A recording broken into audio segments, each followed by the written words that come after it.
Sorry about that. I had to go get something.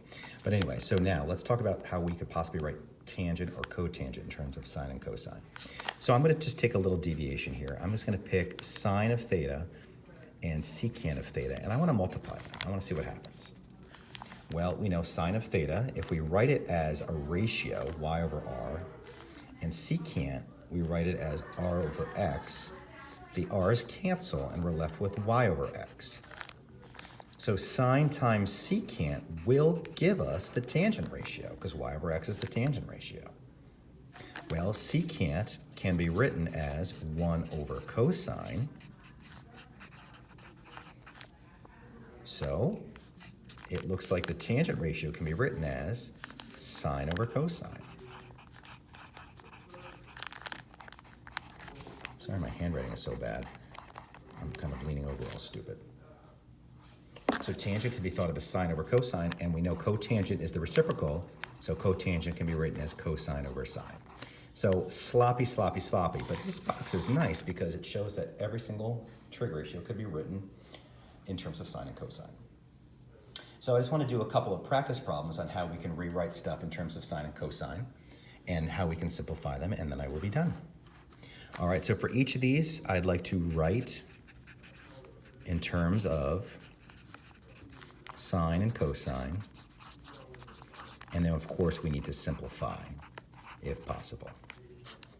All right, so I don't really know what number we're on, so I'm going to start with 1 again.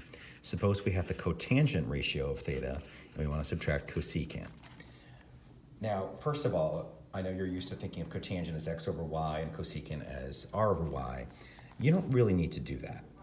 You can just really directly go into sine and cosine here. So cotangent is cosine over sine. Cosecant is the reciprocal of sine. And then we can clean that up and call that cosine of theta minus 1 over sine of theta. Mission accomplished. We've now written it in terms of sine and cosine. Okay, number 2, suppose we have the tangent of theta plus cotangent of theta divided by the secant of theta.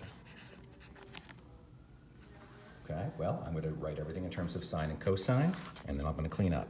So tangent is sine over cosine.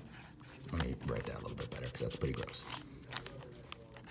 Sine, cosine. Cotangent is cosine over sine. Secant is the reciprocal of cosine. Now, we've talked about rational expressions and what happens when they're complex. We have denominators of cosine and sine. I know that sounds like the ultimate nightmare. Not only do we have fractions within fractions, but it's not even numbers, it's trig. But it's okay, we can still do it. Okay, so I'm going to multiply both top and bottom by the least common denominator.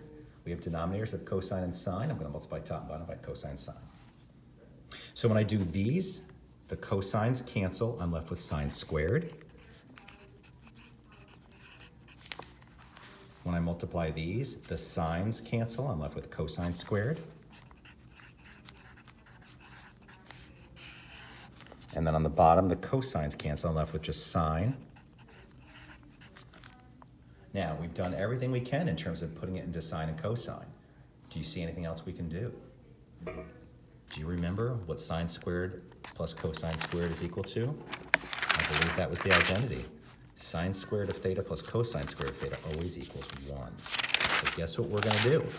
We're going to go the extra mile, and we get 1 over sine of theta, which is cosecant theta. So interestingly, that this weird mess turns into just cosecant theta. But that's what we be doing. And that, I believe, is all I wanted to do with you today. Thanks for listening.